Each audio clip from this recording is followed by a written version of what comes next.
California banned assault weapons in 1989 following a massacre of children with an AK-47 at an elementary school in Stockton. The law also bans large-capacity ammunition magazines. Here with his boots-on-the-ground take on gun policy and violence is San Diego's Chief of Police, William Lansdowne. Thanks so much for being here again. Thanks for inviting me, Peg. Police officers obviously are on the front lines when it comes to gun violence. How often and what kind of firepower do they actually face here in San Diego? You know, we're seeing an increase in the types of weapons and the quality of weapons that we face on a daily basis in the city of San Diego, and I'm just an adamant advocate that we need some kind of assault weapons ban across the nation, because even though we have a ban here in California, they can go across state lines and get those weapons and bring them in. I was going to ask you that. We've had two shootings. One was on Halloween.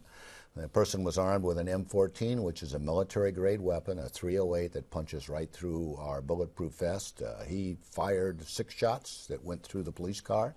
We were lucky the officers were able to return fire and put him down. And then just this weekend, we had a suicide where a person was armed with an AR-15 and confronted the officers with that AR-15. Ray, I did want to ask you about that. Is it difficult to enforce gun policy here in San Diego and cities if you don't have that national policy in place? Well, it makes the access of those guns quickly and easily available to people. Even though there's a ban here, you can't buy it in California. You can go across state line and bring them back. And bring it across. You told us about the 2 deaths. What about gun-related injuries, either to your officers or also to the public? How has that been going, and what's the situation with that right now? Well, I have a very personal stake in this. I've lost several officers in my career of 47 years. And the officers in many cases face people better armed than they are, which puts them at a tremendous disadvantage. They have a handgun and they're facing somebody with an assault weapon, puts them in just great risk. And we need to manage that and make it safer for the police officers and the community that we serve. So let's talk about that. What gun regulations would you support as far as background checks, assault weapons? What would be on your wish list? Well, where I'd like to go nationally, and I think New York just passed one in their state, is to ban assault weapons with a good definition so we all know what an assault weapon is. I think that high-capacity magazines needs to be banned from importation and sale throughout the nation. I very much want better background checks for mental health issues or domestic violence. We have the capability and the database capability to do that, but it needs to be enforced nationally to be able to manage a lot of the gun issues that we have. In San Diego, we've seen a 50% increase over the last 3 years in mental health calls that we go to.